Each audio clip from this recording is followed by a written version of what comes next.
Good evening, bonsoir. Hello everybody, bonsoir. I'm Nigel, the rector of the Little French Church of Saint-Esprit. And I'm Joris, I'm the curate at Saint-Esprit. Tonight, I hope you can hear us all very well tonight. Tonight we're going to study a passage from the Gospel according to John, chapter 11, verse 1 to 45. It's rather long reading. It is. And it's on a passage you'll probably remember. It's the raising of Lazarus. Shall we start with a little opening prayer to begin? O blessed God, who caused all Holy Scripture to be written for our learning, grant us so to hear them, read, mark, learn, and inwardly digest them, that we may embrace and hold fast the blessed hope of everlasting life, which you have given us in our Saviour Jesus Christ. Amen. So we're going to read it 3 times, in English, then in French, and then in English again.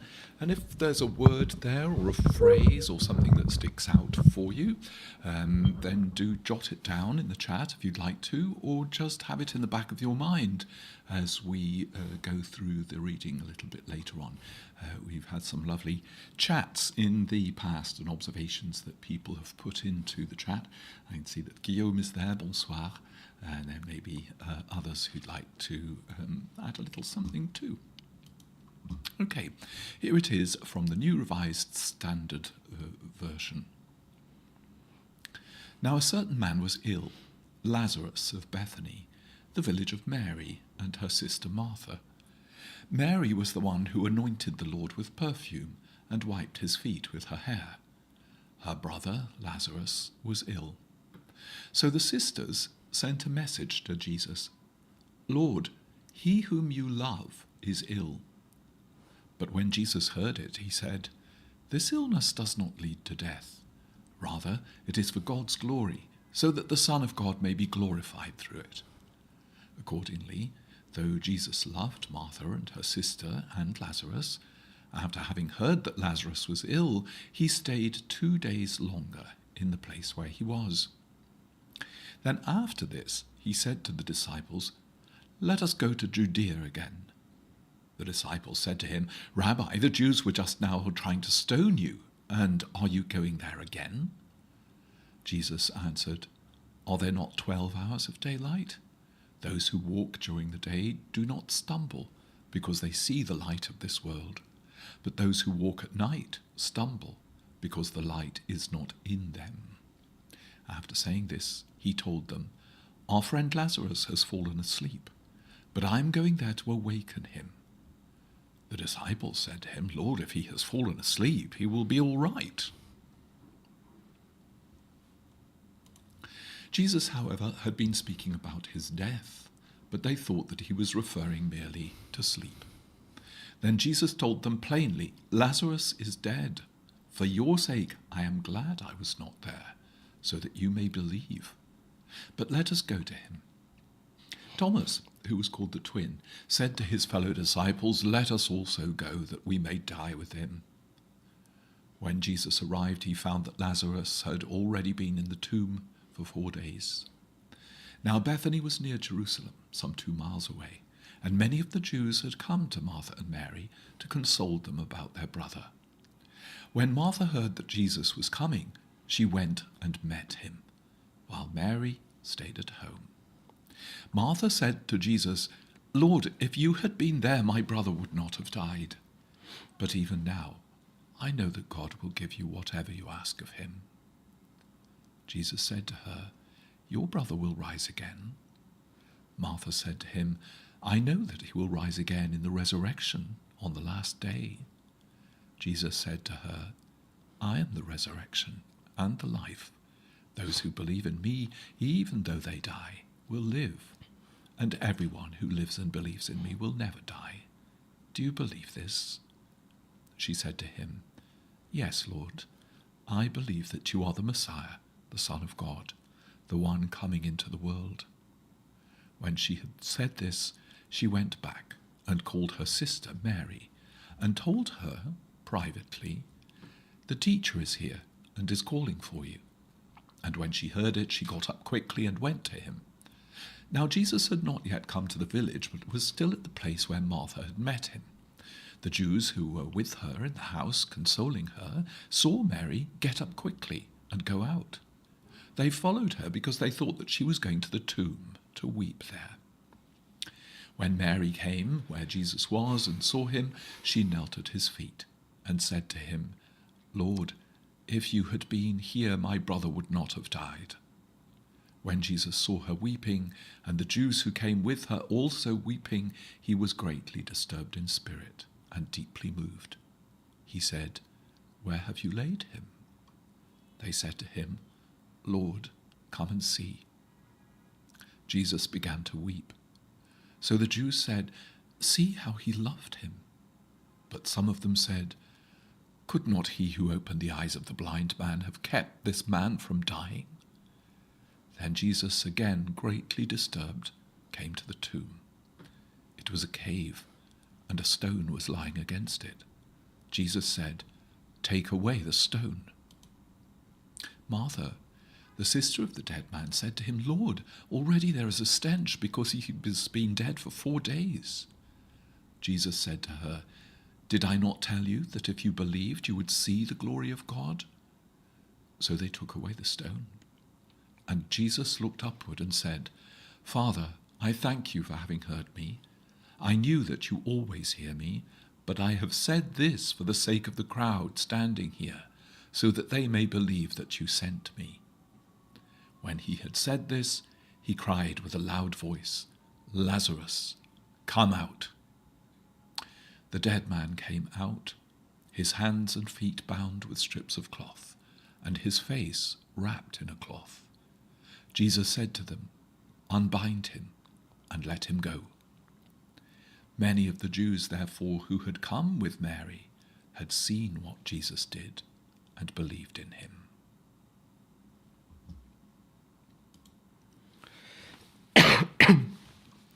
Dans une de nouvelles français courant.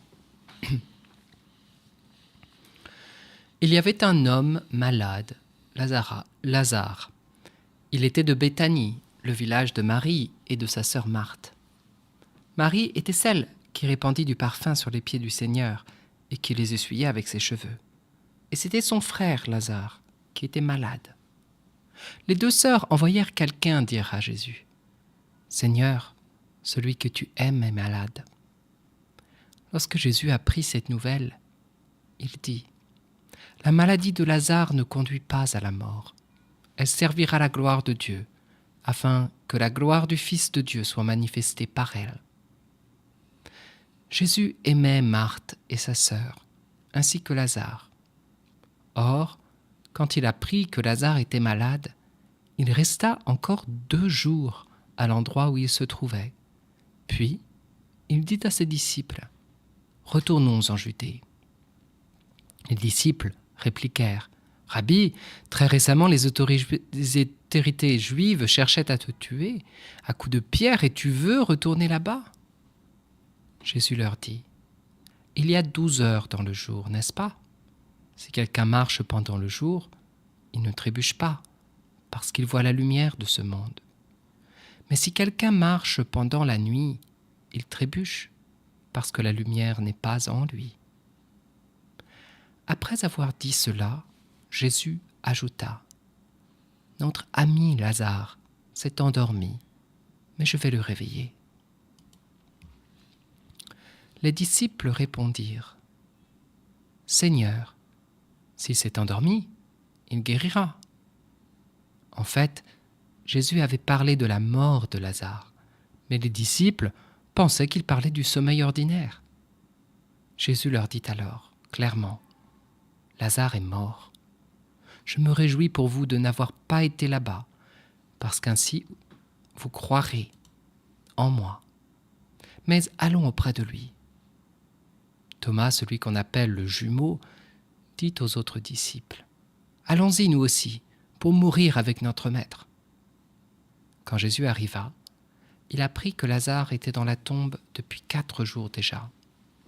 Béthanie était proche de Jérusalem, à environ 3 kilomètres, et beaucoup de Juifs étaient venus chez Marthe et Marie pour les consoler de la mort de leur frère. Quand Marthe apprit que Jésus arrivait, elle partit à sa rencontre. Mais Marie resta assise à la maison. Marthe dit à Jésus, « Seigneur, si tu avais été là, mon frère ne serait pas mort.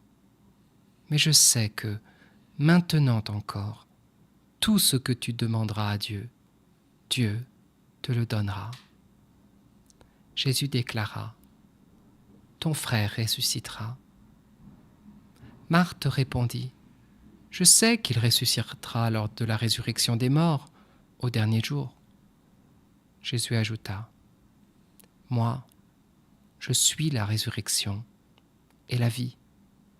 Celui qui croit en moi vivra, même s'il meurt. Et celui qui vit et croit en moi ne mourra jamais. Crois-tu cela ? » « Oui, Seigneur, déclara-t-elle, je crois que tu es le Christ, le Fils de Dieu, celui qui vient dans le monde. » Après avoir dit cela, Marthe s'en alla appeler sa sœur Marie et lui dit en privé, « Le Maître est là et il te demande. » À ces mots, elle se leva immédiatement et alla au-devant de Jésus. Or, Jésus n'était pas encore entré dans le village, mais il se trouvait toujours à l'endroit où Marthe l'avait rencontré. Quand les Juifs, qui étaient dans la maison avec Marie pour la consoler, la virent se lever en hâte et sortir, ils la suivirent. Ils pensaient qu'elle allait au tombeau pour y pleurer. Marie arriva là où se trouvait Jésus. Dès qu'elle le vit, elle se jeta à ses pieds et lui dit, « Seigneur, si tu avais été là, mon frère ne serait pas mort. » Quand Jésus la vit pleurer, elle et les Juifs qui étaient venus avec elle, il ressentit une forte colère et se troubla. Il leur demanda, « Où l'avez-vous mis ?» Ils lui répondirent, « Seigneur, viens et tu verras. » Jésus pleura. Les Juifs dirent alors, « Voyez comme il l'aimait. » Mais quelques-uns d'entre eux disaient, « Lui qui a ouvert les yeux de l'aveugle, ne pouvait-il pas aussi empêcher Lazare de mourir ?»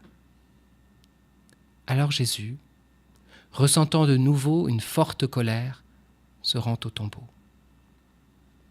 C'était une grotte dont l'entrée était fermée par une grosse pierre. « Enlevez la pierre, » dit Jésus.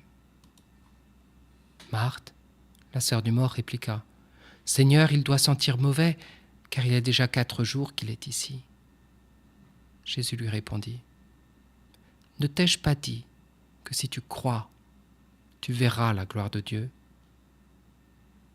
On enleva donc la pierre. Jésus leva les yeux vers le ciel et dit, « Père, je te remercie de m'avoir écouté.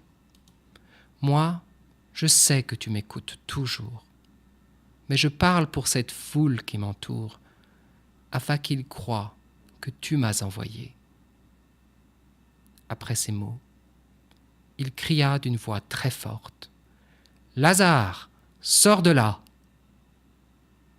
Le mort sortit, les pieds et les mains attachés par des bandes, et le visage enveloppé d'un linge. Jésus dit, « Déliez-le et laissez-le aller. » Beaucoup de Juifs, parmi ceux qui étaient venus chez Marie et qui avaient vu ce que Jésus avait fait, crurent en lui.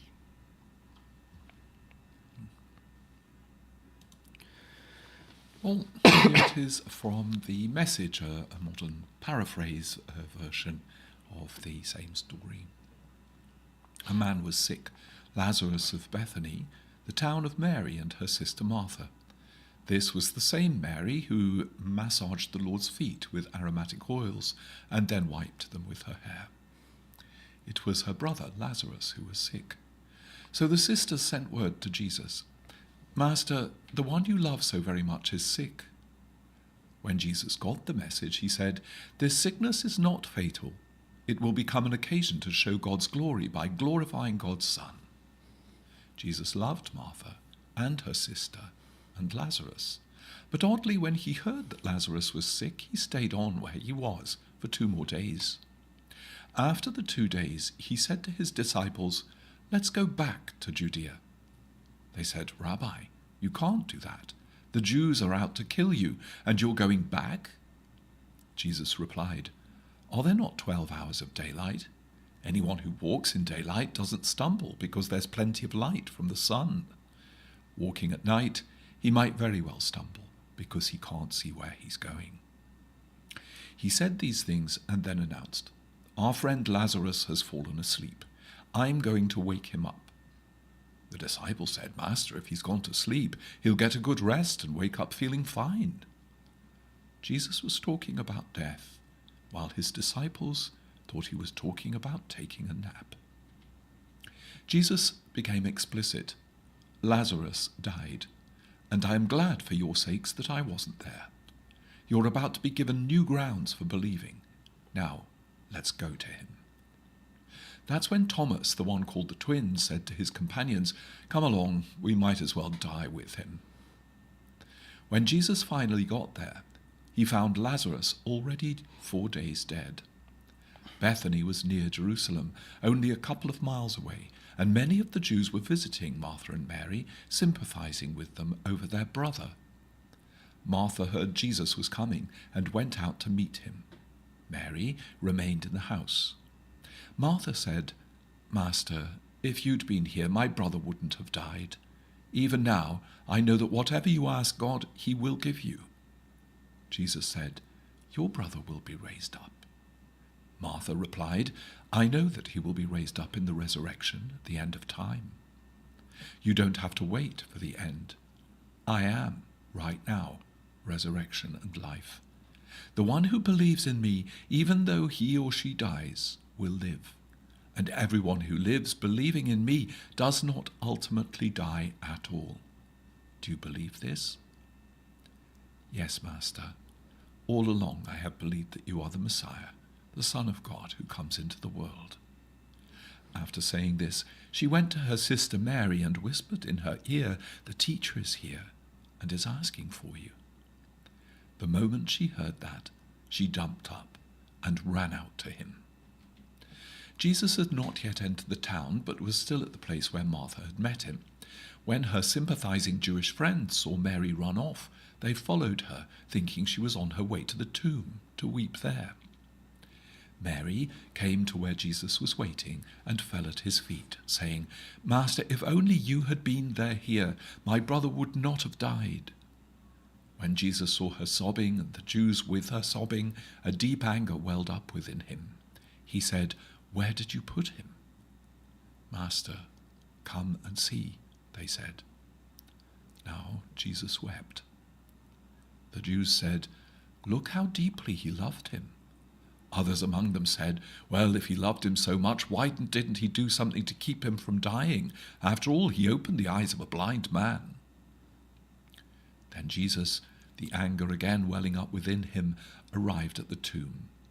It was a simple cave in the hillside, with a slab of stone laid against it. Jesus said, "Remove the stone." The sister of the dead man, Martha, said, "Master, by this time there's a stench. He's been dead 4 days." Jesus looked her in the eye. "Didn't I tell you that if you believed, you would see the glory of God?" Then to the others, "Go ahead, take away the stone." They removed the stone. Jesus raised his eyes to heaven and prayed, "Father, I am grateful that you have listened to me. I know you always do listen, but on account of this crowd standing here, I've spoken so that they might believe that you sent me." Then he shouted, "Lazarus, come out." And he came out, a cadaver, wrapped from head to toe, with a kerchief over his face. Jesus told them, "Unwrap him and let him loose." That was a turning point for many of the Jews who were with Mary. They saw what Jesus did and believed in him.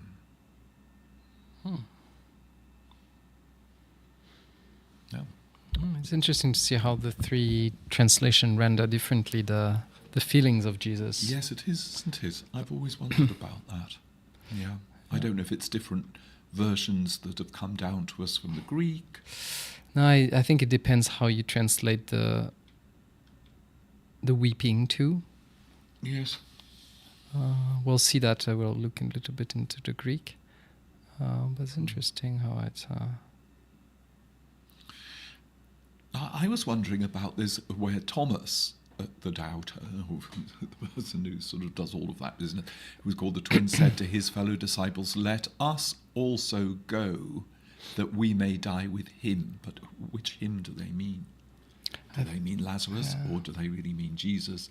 And is it a sort of foretelling of Jesus's death and the fact that they are going to eventually die with him and be raised?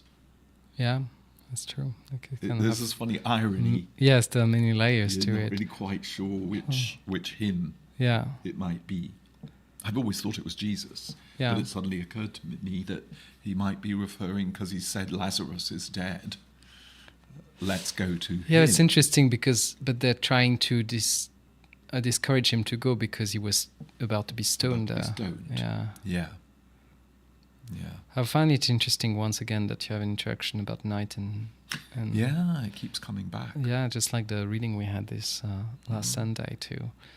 Just little weird phrase out there, Yes. But it seems a bit out of 12 hours. There must be something about these 12 hours during the just day. As there is with the 2 days that he waited. And yes. all of that, the numbers. Yeah. And what have you. Yeah. Those were a few of the first thoughts. Anyway, voilà. Here's a few Episcopal Church recommended Bible study questions for the week. Lent is a time of self-reflection and repentance. As the Church focuses on Christ's passion and the revealed glory and resurrection, in what ways does the narrative prepare us for the same? For Christ's passion and revealed glory and resurrection. I suppose we're going to see some of that in the way that the Bible study unfolds. Self-reflection and repentance, I suppose self-reflection of where we might be bound or stuck in the tomb or dead and needing the touch of Jesus' hand to bring us back into the world and back alive again. And where we focus on enthusiasm, I find it's what struck me in our new reading of the text, is that the Jews are always kind of, the group that's called the Jews in the text, are always looking at like, oh, she's standing up to go to the tomb to pray. She's going towards death and despair. Yes, yeah. They don't, whereas like the coming of Jesus and the women in that text are really clear about the fact that, they're, how do you say, like attracted to Jesus in a certain way, you see, and to life, whereas the other people around, a lot of them, including the disciples, are kind of pessimistic about everything, right? We're going to die with him. We're going to die with him. Like, he could have done that. She's going to the tomb. All of these people are kind of pessimistic. And these two women are trusting and turn towards Jesus. Interesting too, because the other times that Martha and Mary, the two sisters, appear, there's the famous example. I think it's only in Luke, isn't it, where Jesus is at the house and Martha is busy in the kitchen and Mary is sitting at Jesus's feet. And Jesus says, Mary has chosen the better part. And yet here, Martha is the one that goes out to meet him. Yeah. And it's with Martha that he has this very intense conversation about resurrection and the great I am statement is not made to Mary, it's made to Martha. Yeah. But that incident doesn't appear in John. of the the cooking business. No, you have the anointing that The we anointing, had. which is Mary. People have confused them. Yeah.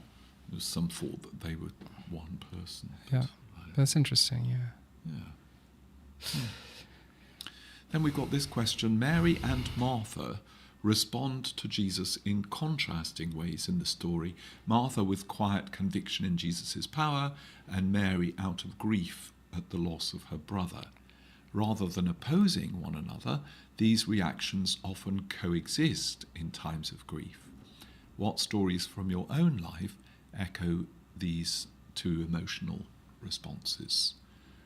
Quiet conviction in Jesus' power and grief. That's a very hard question to answer, I think. It's even quite a difficult question to reflect on, because when you're feeling one, you're not feeling Yeah, you're not feeling that these are two separate things, yeah. How does the Jesus shown to us in this passage inform our own relationship with mourning and grief? It's a very Yeah. These were the best I could drag out. I mean, it's we have to bear in deep. mind that it's deep. Yes, Yeah. and they're associated with a short reflection. Yeah. And so it's a bit difficult to take them completely out. But it sounds a bit like you have to write a theological essay about it. Yes, it does. It's like so it's bringing back traumatic memories of the GOEs, the General Ordination exam. Yes, it does remind me of that, actually. And illustrate with three things from church history and a quotation from the Book of Common Prayer and the Bible. That's a good... Yes, yes. It sounds very pastoral care-ish. But that's true. Anyway, let's dive into it. I think when you meditate around it more globally, it's going to be helpful. It'll be a bit more clear. Yeah.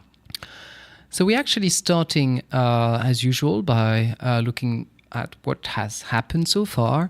You remember there has been key encounters and signs so far in the Gospel of John that have established really Jesus' authority, his authority over creation, nature, just like the God of Israel, over death in its different shapes, and one of them being sickness.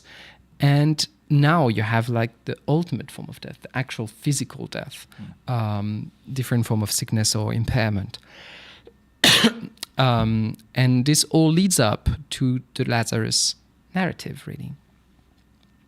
So we've seen the authority over creation or nature in John 2, in John 6, when he turns the water to wine, and when he feeds the 5,000, that proves really his power to transform and sustain physical life. And then we also saw the healing at a distance in John 4. So we know that Jesus is a very powerful healer.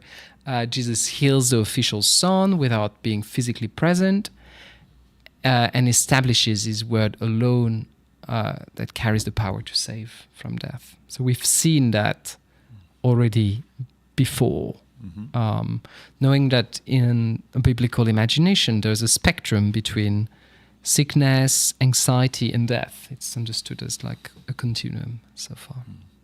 So we've also seen Jesus' power, and that starts to be a bit more complicated about lifelong infirmities. And the text we read last Sunday and we read again today really insists we've never seen a man born blind to be healed.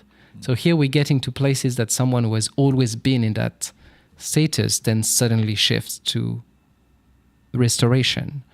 The other characters we've seen, I mean, for instance, the healing of this official's son, he was well, became sick, was healed. But you're getting closer to the things that are really starting to be incredible, literally. Yes. So yes, that's what has come so far. Now, it's interesting that our lectionary also follows the same narrative evolution as we have been reading from John. We've had also the narrative of the Samaritan woman, which invited the reader and the disciples to consider how Jesus is the living water for our lives.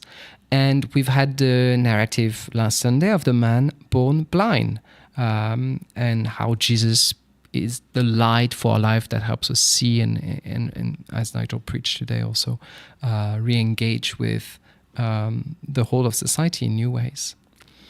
And today, and that's what this painting depicts, we see Jesus that is life and the resurrection, and he calls himself, that we are seeking.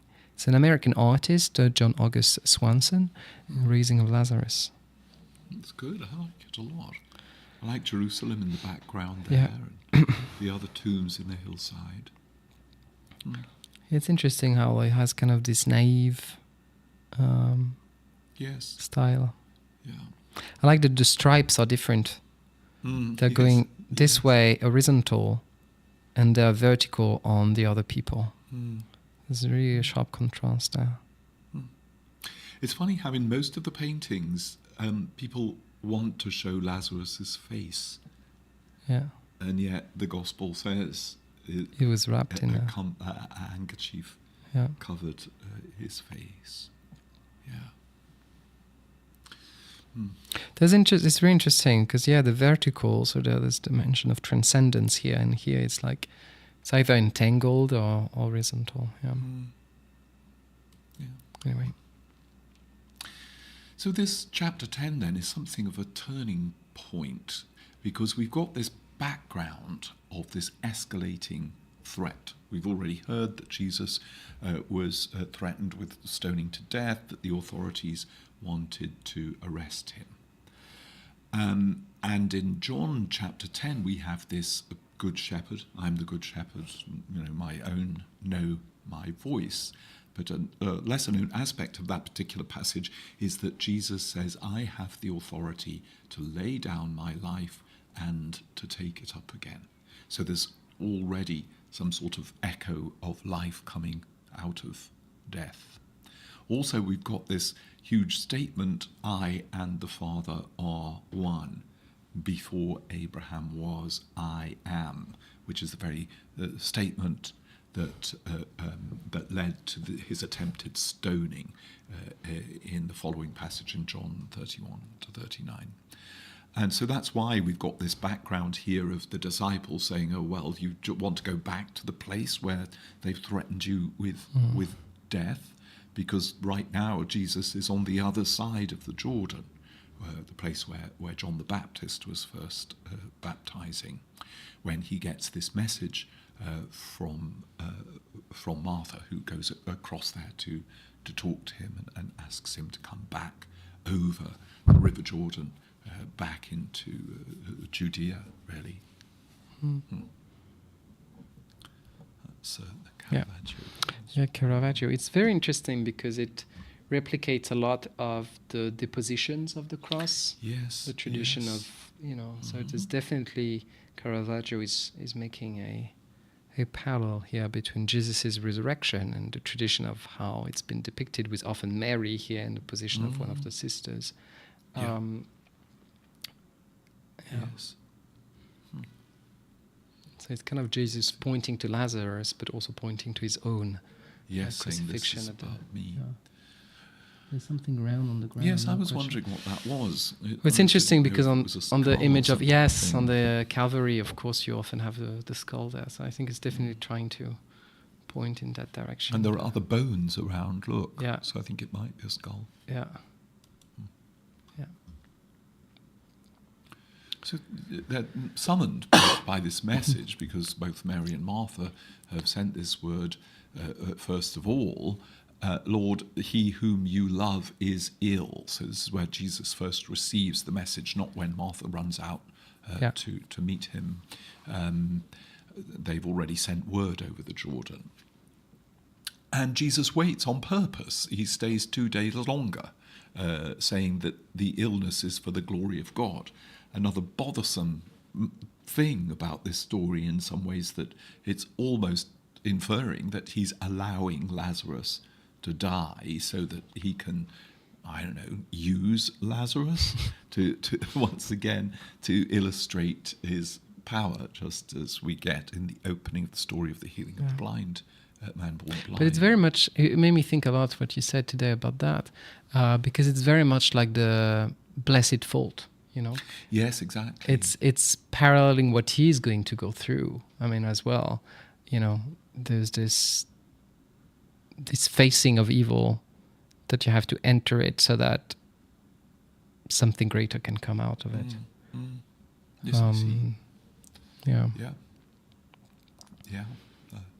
Without such a horrible thing, there couldn't be a greater Yeah. joy. Yeah. And that's very much a pivot to in John, this passage of the raising of Lazarus. So. The rays of day more brightly glow, chastised by darker hints of woe. What's that poem? I think it's somebody like Cowper. I don't know. Yeah. Well, and we've also got the disciples' fear there that we've just chatted about. They remind Jesus that the Jews were just now seeking to stone you, so this is another premonition sort of thing, not just a premonition of Lazarus' death, but also a premonition of Jesus' own. Oh, I didn't realize, but there's the rolling of the stone, and there's the mention of the stoning too. You have kind of this parallel there. Yeah. And they have to roll the stone to move it. To get it out of the way, yes. So it seems as if the timing of this whole thing has been structured by Jesus. And so Thomas eventually says, all right, we'll go and accompany him so that we can die with him. But of course, had they stayed the other side, they would have never seen.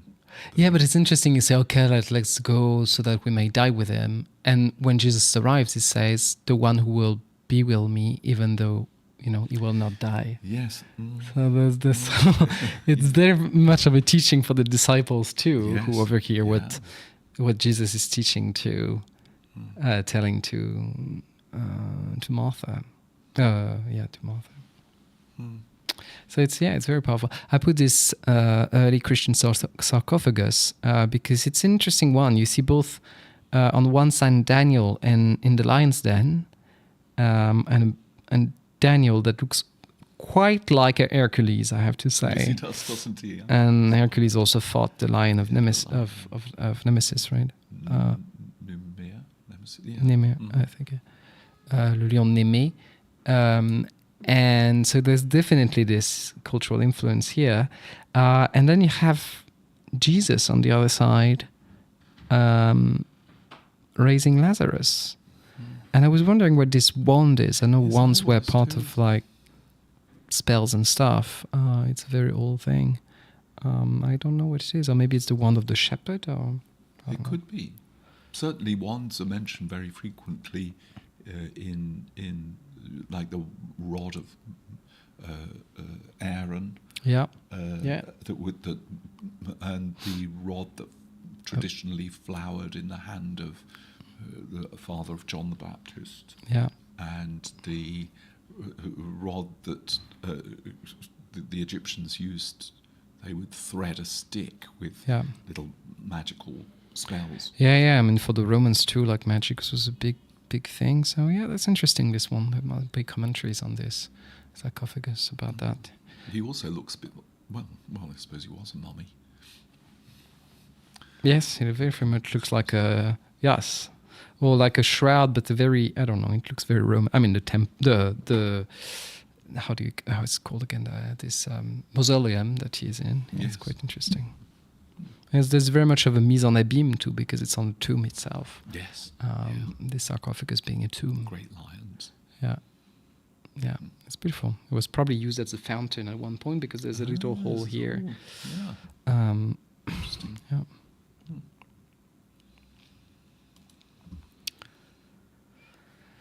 Well, we've mentioned before that this John's Gospel is full of these signs, and they've traditionally been divided into 7. Here they are. We've got, as we mentioned, the water into wine at the wedding of Cana. We've got the healing of the official's son at a distance in chapter 4. We've got the healing of the paralytic. This is a different story. It's where in the pool of Siloam in chapter 5. Then we've got the feeding of the 5,000 in chapter 6. We've got the walking on the water. It's also a sign. The healing of the man born blind. And here we are now with the raising of Lazarus in chapter 11. Now, this raising of Lazarus, as we can see from the concluding verse, manifests God's glory, but the verse that immediately follows the one that said lots of people saw and many of the Pharisees believed, but the verse following, verse 46, said, but many plotted his death. Mm-hmm. So it's already there in the same chapter. Yeah. So it's precipitating, this miracle is precipitating Jesus' death. It's interesting, though, in all of these former signs that we've got, Jesus performs this semeion, this sign of one sort or another, a miracle, and then he gives you a bit of a narrative afterwards, a sermon, if you like, a teaching on the basis of what people have just seen. What the sign that they've witnessed needs a commentary that Jesus then provides. But you don't get this here. There's no long discourse of Jesus saying, you get it before.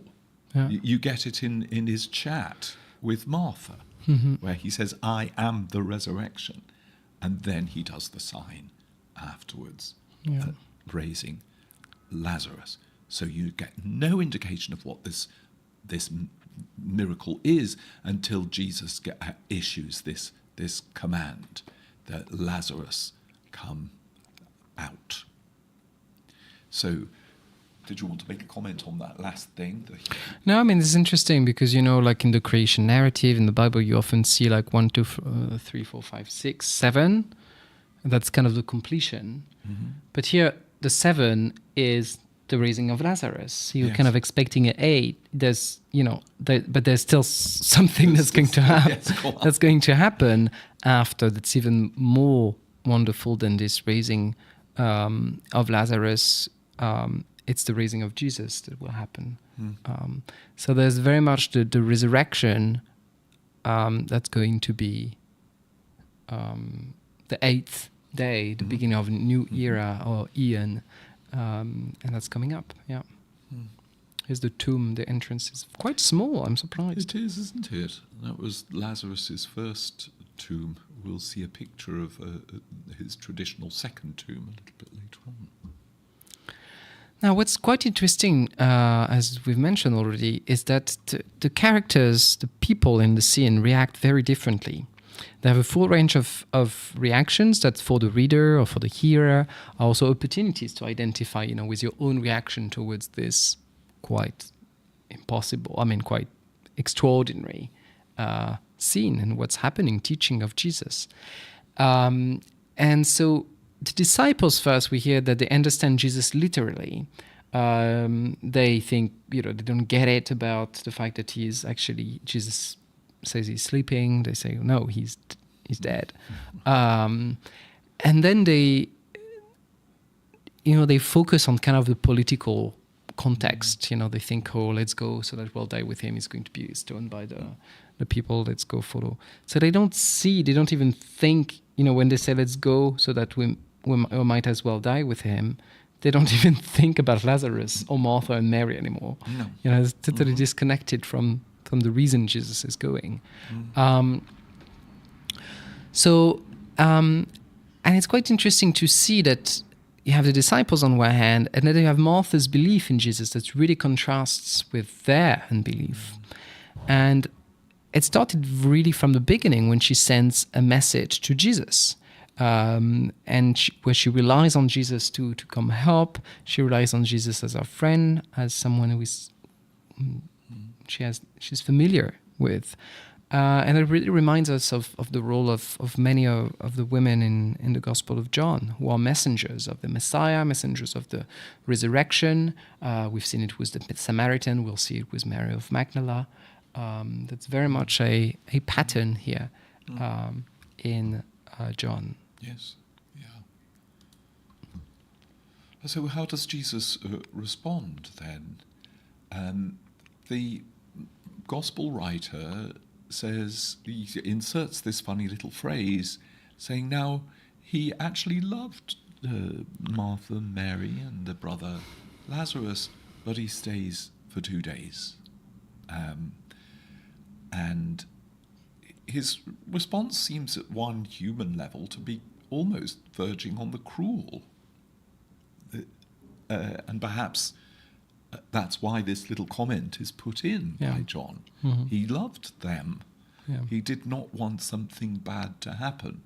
And then we got that strange translation, and, where have you put him? That always strikes me that. Well, we'll come back to that later.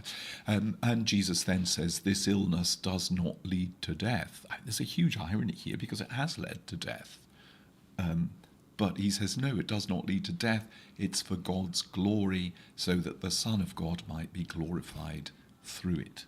So it's interesting, Jesus' response to what's the message that he's just received. Yeah. It's wonderful.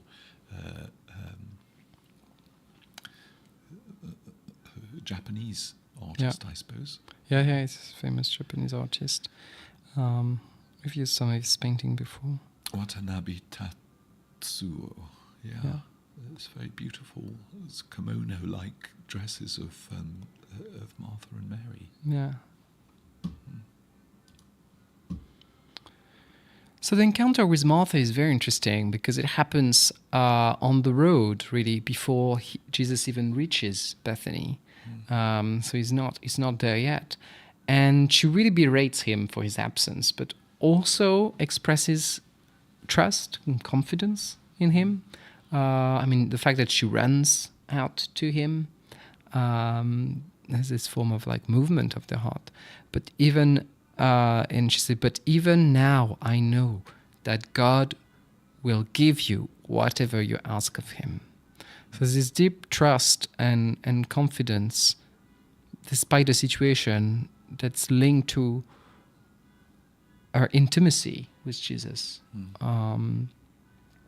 She does. It's as if she lives through this all terrible mourning while still being attached to our intimacy to Jesus and seeing in it something else than what it is. And that's really, really powerful because it struck me also when we read it. I didn't look much into the intertext, but they meet out, and she says my brother is dead. My brother is dead. They all say our brother is dead. Our brother has died. Yes. And it reminds me so much of the first death of a brother in the Bible, Cain and Abel, because there's also this idea of going outside the camp, in the fields. Yes. And that's where the death happened. And here she goes outside too, and she talks about the fact that her brother has died. She's not responsible for it. You see, there's this whole...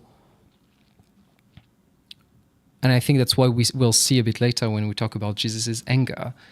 There is something that has done that, and that's death itself. And he was ill, so there's no nobody killed him. But it's you see Jesus' anger against death. Yes. And who is this kind of power that has seized Abel, Cain, and made him kill Abel.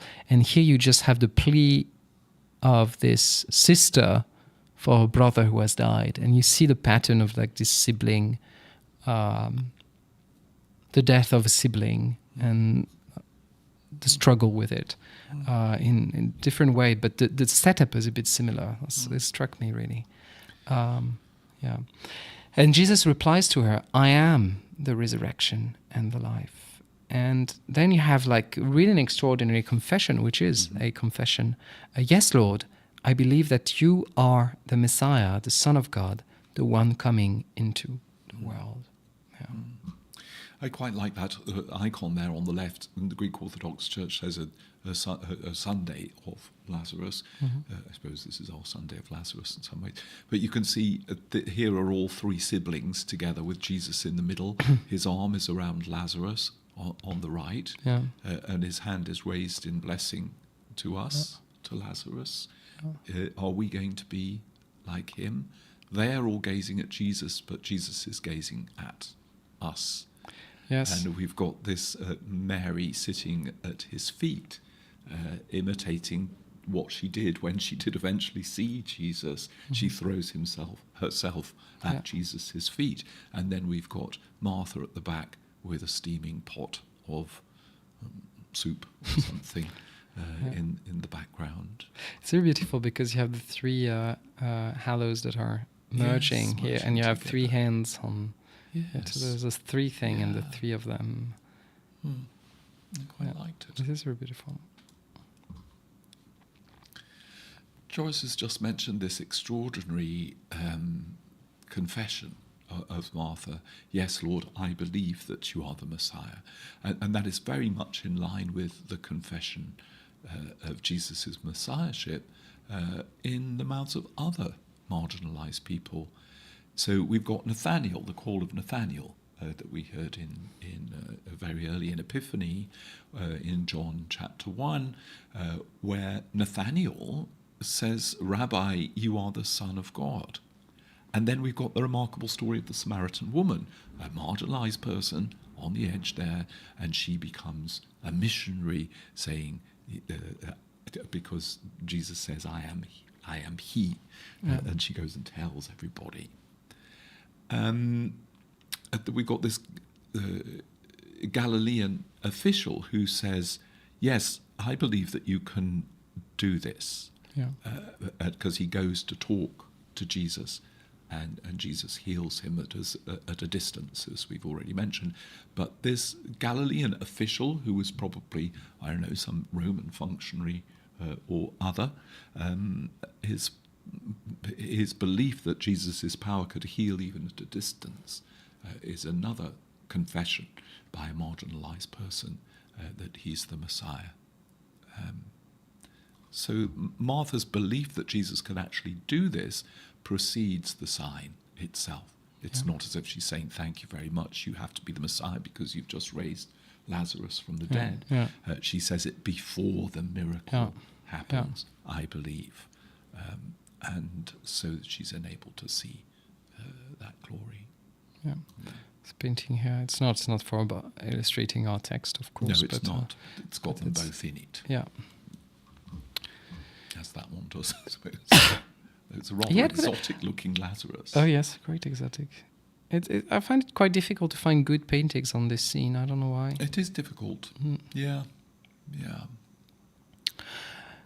So then they get to the tomb, and it's Martha's last appearance. She protests taking away the stone, and she says, Lord, already there's a stench because he has been dead for 4 days.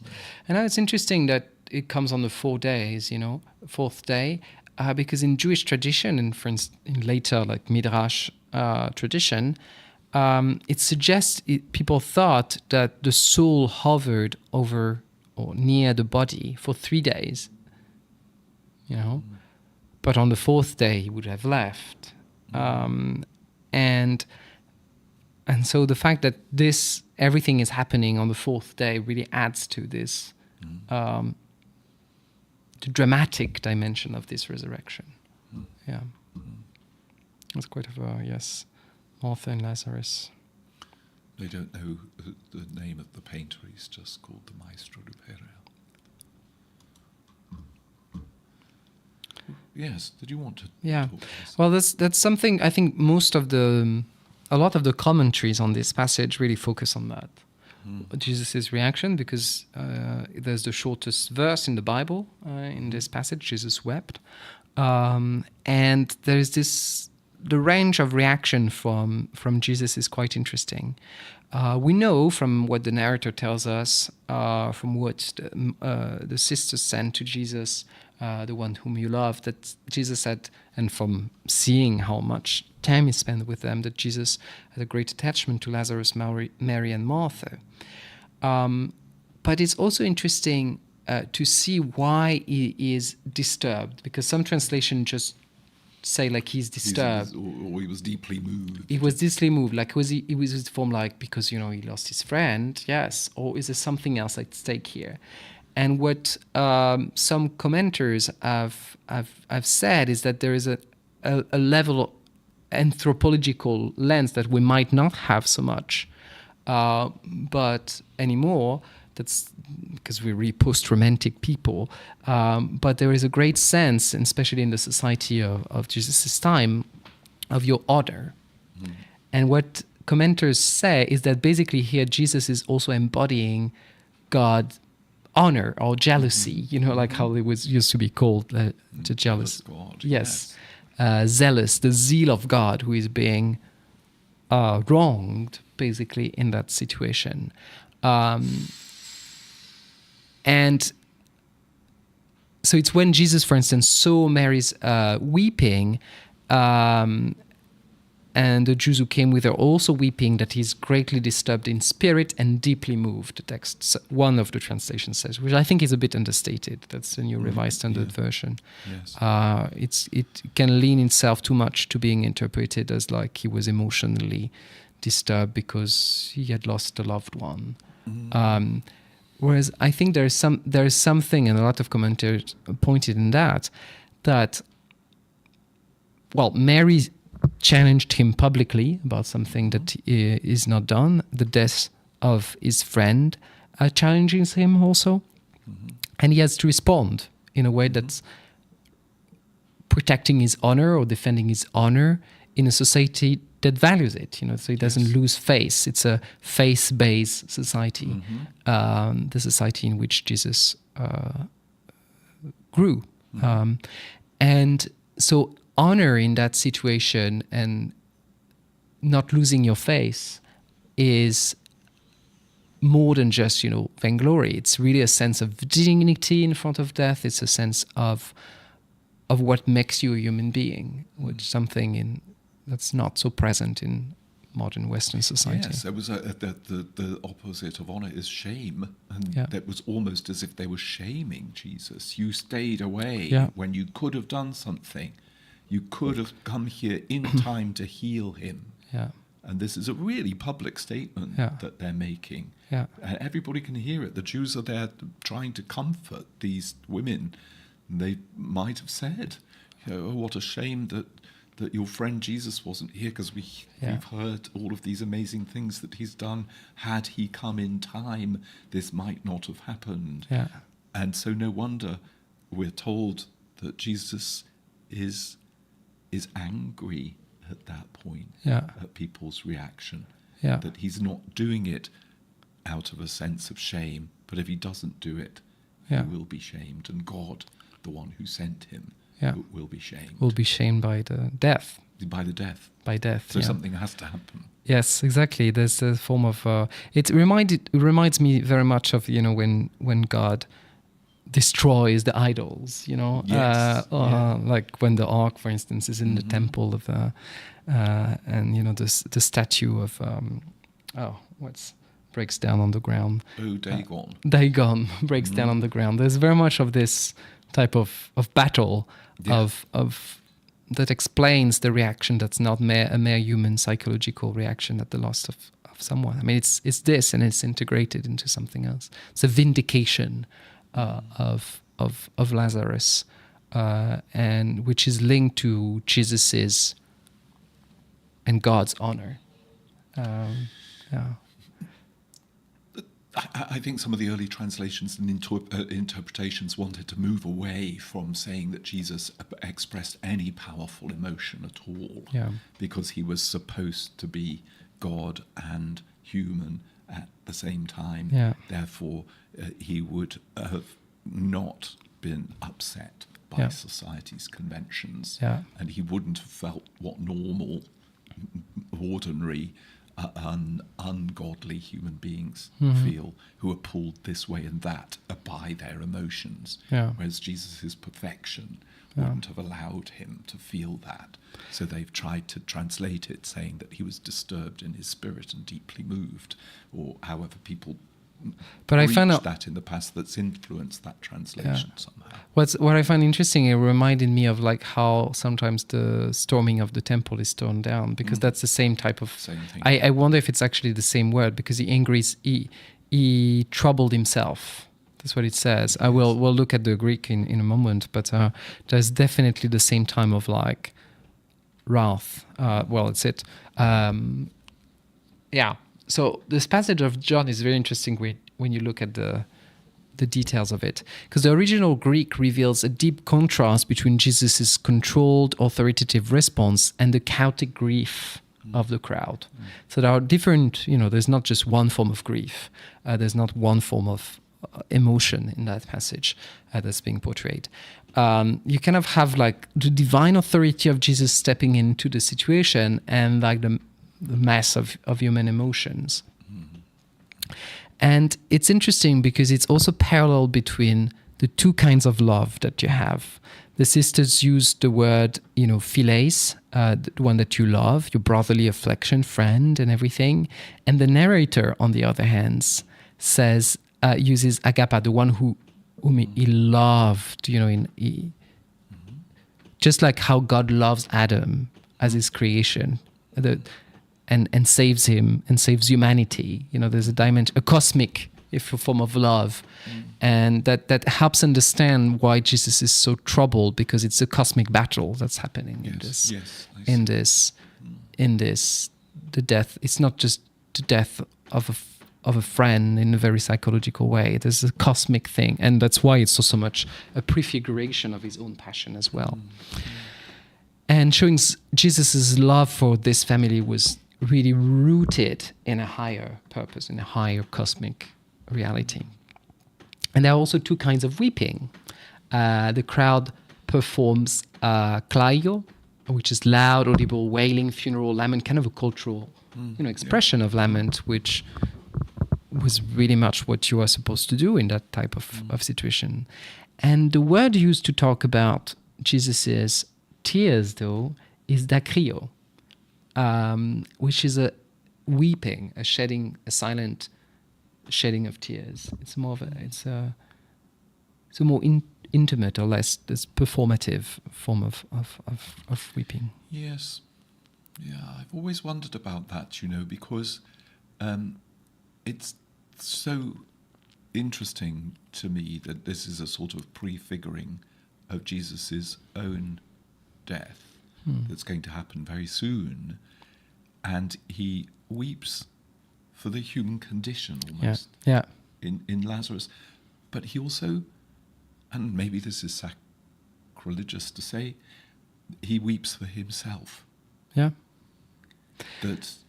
And that's why he says, "Where have you laid him? Yeah. What do you do with dead people?" Yeah.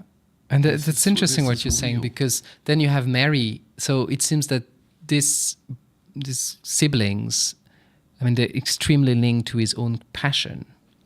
Because yes, they are. You see, you have like Lazarus, who kind of like prefigures Jesus's crucifixion, and you have Mary, who anoints him in advance for the crucifixion too.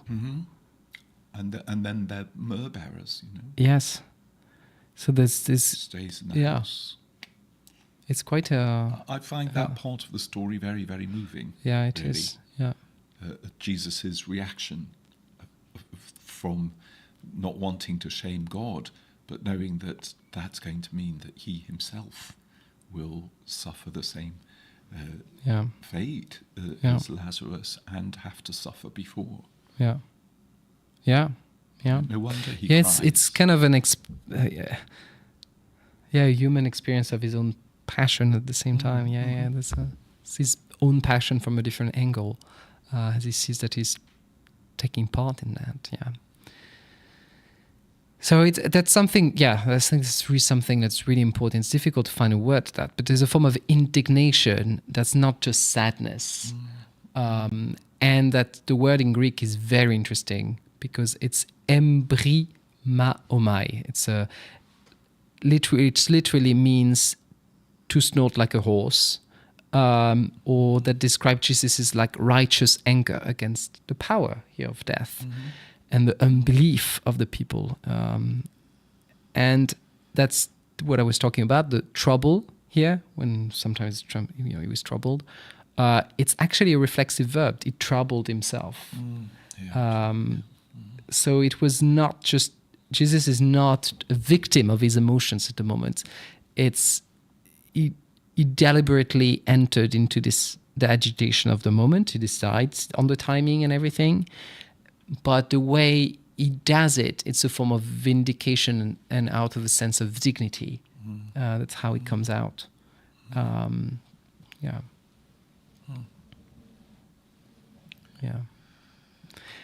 And finally, the comment that he gives is also very interesting, how it's crisp and military style. It says, like, basically, hither out, and that demonstrate really his power on death. So is he actually is giving an order to Lazarus, but is he giving an order to death to release him? Mm-hmm. Yes. I think it might be more he's giving an order to death to release him. I think so. Yeah. It's almost an exorcism. Yeah, it is an exorcism, of some sort, yeah. And you're right, it's an immediate authority over the grave. Yeah. That's enough. Yeah. Out. Yeah. Exit. Yeah. Yes. Yeah. Yeah. Lazarus himself, of course, is the only one who has no voice in the narrative at all. I don't think there are any words of Lazarus recorded that I can remember off the top of my head. But nevertheless, the story here parallels Lazarus so much with Jesus that the chief priests are all going to plot for Lazarus's death as well. As part and parcel, because of all the belief that yes, has his resurrection as and the Samaritan woman was already putting it about, and the other people were as well, and the man who had been born blind was putting it about. Imagine what somebody is going to say if they have been raised from the dead about the person who raised them. Let alone what the women and the witnesses might have said. So they were anxious to get Lazarus out of the way. Picture, yeah. That's I kind of like this painting. It's German, late 1800s, by Eduard von Gebhardt. But I liked how he set it up in the Victorian, in a late 1800s symmetry. So for the people of the time, they would have resonated too in a very interesting way. It's a kind of realistic painting. In what I like too is that you see the different emotions on people's faces. Here, and you had the wreath and everything. Everything was it's still fresh. Yes, it was only 4 days. Not quite faded. And it's a very you could see it in German symmetry. It's not. Yes, it's not Middle Eastern. With sunset behind and the trees. And the attitude of Lazarus is also quite interesting. He's kind of where am I? Oh gosh, yes, yeah. Yes, I had a bad dream. Yeah. Anyway, so we'll see in the next chapters the home, the restored home of the three siblings will become also the place of hospitality for Jesus. Yeah. Now there's this huge group that's called the Jews. It's typical of John. It's really characteristic. Of course, Jesus is Jew. Lazarus is Jew, Mary is Jew, probably everybody or most people on the scene are Jews. So it's not, when John says the Jews, it doesn't mean that the others are not Jews.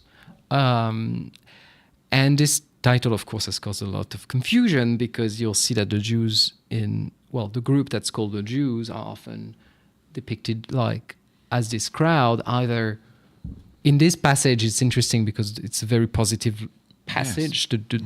That's a group of Jews that surrounds Martha and Mary in their comfort and everything. But they also, just like the disciples, right?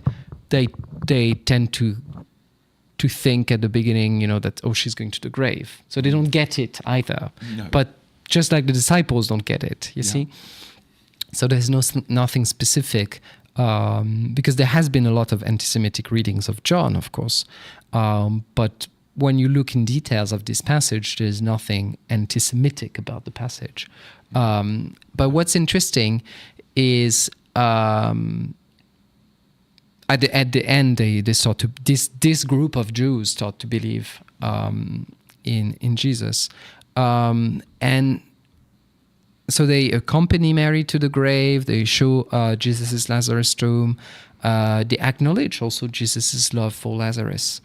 And that's this group that's really like brought to faith by the witness of the sign of the resurrection of Lazarus. Yeah.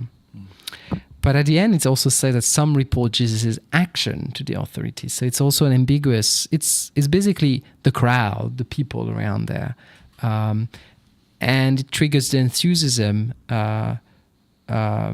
also the report that have been shared with the authorities and with other people triggers the enthusiasm that you'll see later when Jesus enters the city. There's this whole, it's building up. Yeah. I mean, Nicodemus is a very interesting character from that point of view. I mean, he wasn't here present in this particular thing, but he'd probably been hearing about what Jesus was doing right, left and centre. And he does appear as one of the Jews, and not only that, as one of the Jewish authorities. And yet he's portrayed in John's Gospel in a very eloquent and moving light, I think. He defends Jesus. Many believe. Yeah. The officials themselves are not really named,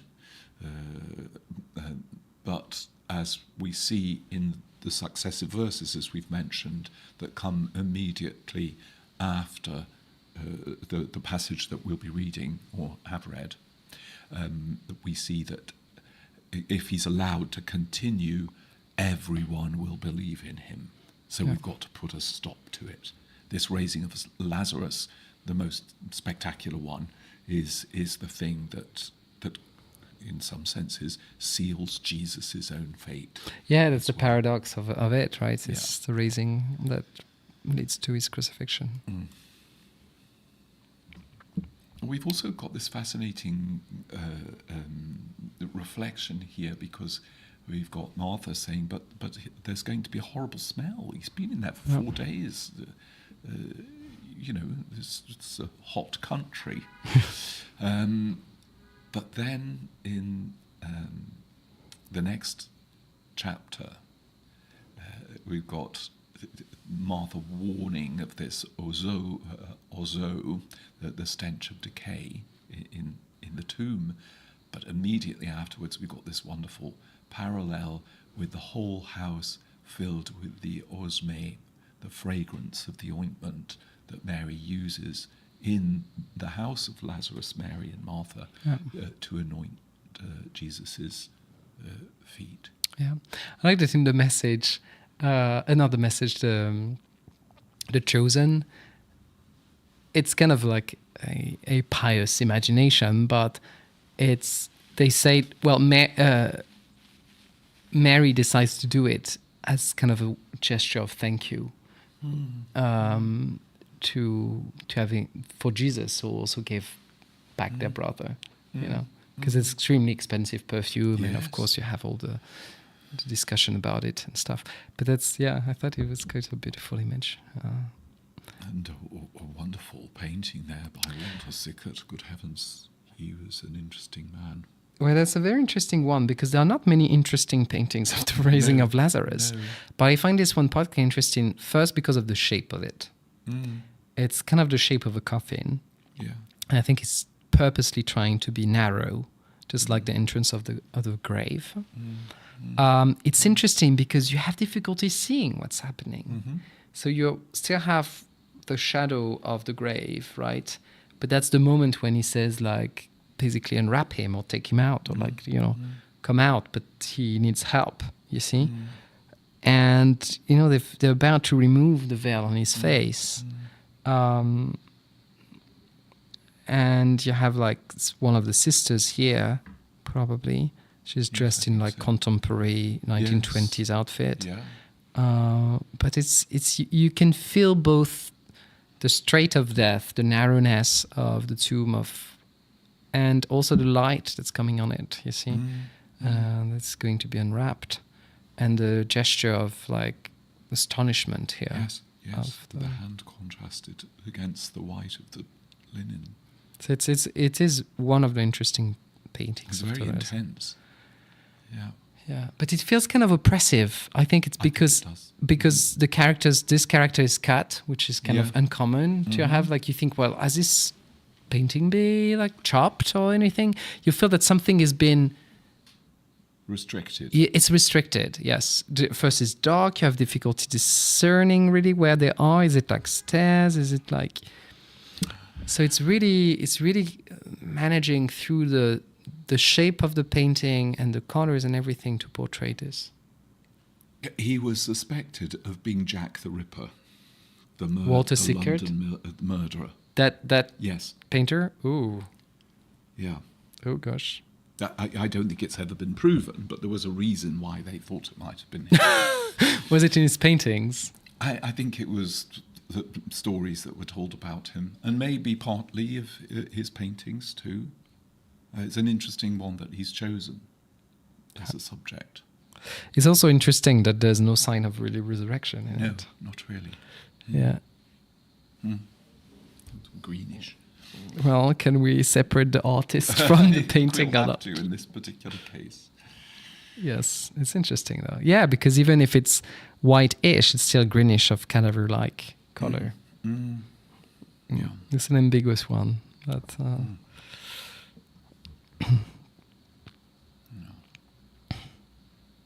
yeah, it's interesting because it can be both a resurrection or the discovery of a cadaver. Yeah, I see what you mean. You see? Yes. Like she can be astonished as they found out a cadaver. Like, I don't know. They discovered a dead body. Yes. It's ambiguous. Yeah. We've got this wonderful thing at the end which has got full of meaning and a very interesting place for the story to stop.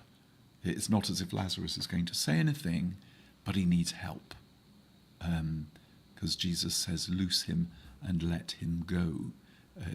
Lisete afton, unbind him, take off what's stopping him from being able to move or enter into the fullness of the new life that he's just been given. And that has this parallel, because we've got the same verb here in Matthew chapter 16, whatever you loose on earth will be loosed in heaven, and whatever you bind on earth will be bound in heaven, or the other way around. So it's about forgiveness and the fact that forgiveness or birth into new life is enabling you to loosen the bonds of whatever it is that's holding you down, whether that be sin or in this case the bonds of death itself, symbolized by the winding. Yes. So kind of I kind of liked it because you have tons of little faces. Maybe there were donors for the painting, I think. Sometimes you see, like this person was probably a donor. Yes, appearing. She's kind of got yes. But it's very interesting because you got tons of like different reactions from people. And I find it really embodies also the Reformation painting, you see? Yeah. Like this idea of like polemic and stuff. That's what, and you see like this, it looks like a monk or some sort. Yep. You know, a bit monkish and fat. And there's probably the Jews in that part, you know, yes. Things like the scholars, you see talking to each other. Yeah. So you see the biblical ethos, the Protestant ethos in the background. Yeah. The preaching hands. Yes. The preachers. Yeah. The preaching hands. His hand is just raised in blessing. Yeah. It's interesting. You see very much the Lutheran influence there. Yeah. I'm surprised nobody's carrying a book. Yes, it's a bit surprising. Yeah.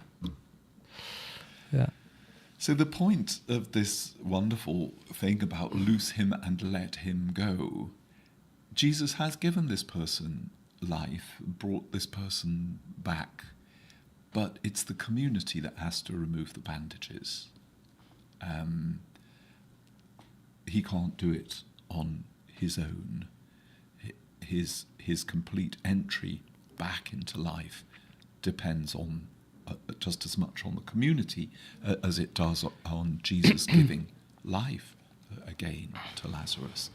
And it symbolizes, many commentators have said, the church's role in unbinding people from their past sins or their old lives or the things that are holding them back, or enabling them to move despite all of those things. Sometimes when people have been spiritually raised either through baptism or through participation in the life of a community, there's a lot of unbinding that we need to do to help each other. Sometimes we don't know what our own bindings are. That's true. That are stopping us from moving. Remind me of the reflection we had on knots recently. Yes, that's true. Yeah. And sometimes when you pull too much on knots, you actually don't unbind them, you tighten. Just make a mess. And you need to look at it from different angles to be able to undo it. Yeah. Yes, that's true. Yeah. I find knots very spiritual. Yeah, it's an interesting painting from Van Gogh. Yeah. Anyway. Oh, yes, and it's this little last thing, I think, on the caves. Yes, I just put two very small slides at the very, very end. It's interesting, this whole cave thing, because, of course, well, it's tradition in the region to have caves that are, graves as well. But it really says a cave here. And there's an interesting structural parallel, of course, because John describes the tomb as a cave, spelaion, with a stone, lithos, lying against it. And there's an echo to an identical setup in the Greek Old Testament in Joshua. That is the book of Jesus. That's what Joshua and Jesus is the same name. So in the book of Joshua 10, where 5 Amorite kings are trapped in a cave by a large stone. And it's when they're trying to conquer the land, Joshua is leading into the conquest of the land. And they hide in this cave, and they're eventually trapped, and they're killed, and then their bodies are thrown back into the cave as a grave. So it's really a form of, it's very like war crimes, really, that's what it is. But in Joshua, the stone seals the enemy's death. So you have Joshua ordering to seal the enemy's death, the people in the cave, and they're dying, right? I mean, they're killed. Well, they're trapped first in the grave, and then they're killed and their bodies thrown back in it. But in John, the removal of the stone releases a friend into life. And the grave becomes a place of new life. Yes. And recomposition of the family instead of this setup of Joshua. But there's definitely an echo to that, because the main acting character is the same, has the same name, of course, Joshua or Jesus. Yeah. I put prehistoric hand paintings at the Cave of Hands in Argentina. It's very beautiful. It is. I think I just popped this. Oh, no, here's your yes, there's a parallel. little creation parallels. I mean, I think we can always come back to Genesis anyway. In Genesis, God breathed his life into the nostrils of man, made of dust. In John 11, you have Jesus stands before a body that has returned to dust and stench. But by using his voice, and the text says like megale, phone megale, with a big voice, and that really echoes the breath coming out of it. Just as the word logos created in Genesis, the word now like recreates, brings back life, and through something extremely physical. Yes, through something physical. It's like a lot of air coming out of. And we see it also in the parallel reading that we've got from the Hebrew scriptures, which is the Ezekiel Valley of Dry Bones. Yes, I saw that when we were looking at. Yes, it has to be breathed into the dry bones in order that they may live. Yeah, and exactly. There's this whole idea of recreation for sure. Yeah. There's just a couple of very small slides here. This is a very famous sculpture of Lazarus. It's about over 7 feet tall, so it's bigger than life size. It's in New College in Oxford. It was made for the outside, actually, for the garden, but it ended up in New College, and they put it in a very interesting place at the entrance door of the college chapel we're looking at. And it's just like in many of the pictures that we've seen, his face is uncovered, unlike what the gospel says that his face was covered. If his face were covered, he would very much look like a mummy. He would. And here he's bound still, so he's still fixed in place, but he's looking behind himself. And why? Why? Is he caught between the moment of death and life? Yeah. Is he looking back at the tomb that he came from? Is he craning to hear the voice of Jesus saying, Lazarus? Yeah. His eyes are still closed. Is he looking over his shoulder? Has he been put there because he's looking back at the east-facing altar there, the place that life flows from in the chapel? Or is he about to go out of the door into the world? And the last looking. Yes, an interesting situation. It's quite a powerful thing to see, because you can't really quite make sense of it at first. And finally, there's a church of St. Lazarus in Larnaca in Cyprus. The story goes that Lazarus, out of fear of his life, clearly with all of the rest of it, fled to Cyprus, which is just over the water there. It's about 60 miles away from Palestine. And he became the first bishop of Kition, which is a famous Greek town, port town in Cyprus, and died in Kition and was buried, and a church rose over his burial place, which was very often the case in the burial place of famous martyrs or biblical characters or what have you. And the altar was immediately above this coffin, or sarcophagus, here the one on the left. Now, there used to be a wall behind it, and the story goes it was Lazarus's tomb, but there was no inscription on it. But when they excavated behind that tomb there, it just said, the friend of Jesus. Interesting. And I always find that very moving, and an epitaph that, one would be proud to have oneself. Yes, exactly. Yeah. Did you put a picture of the... Not of Marseille. Yeah. Yes. It's one of the many places where he's said to be rested. Yes. I think there's a cathedral. Yes. In a cathedral in the east, I think, of France. This is Sens or something like this. It's said to be. A lot of the remains were removed to Constantinople, as is often the case. From there, they made their way to Marseille, and then some of them now have landed back up here in Larnaca. New York? No. In Cyprus. In Cyprus. In the picture that we can see here. He was probably quite busy. He's said also to be the first bishop. It's a really pious legend. It is a pious legend. Bishop of Marseille as well. Yes, yeah. Anyway, that's quite interesting, though. They try to make a fate of these 3 siblings in the early church. Yeah. Voila. Well, that's all for tonight, I think. But if you have any question or remark, don't hesitate to leave them in the chat. And we're going to see you next week for another study. Thank you so much for joining us. Next week, I suppose we'll be looking at Palm Sunday. Yep. Because it's coming up not this Sunday, but the Sunday after. Yep. So thanks so much for joining us again. And we look forward to seeing you again soon. Bye-bye. Have a good night. God bless you.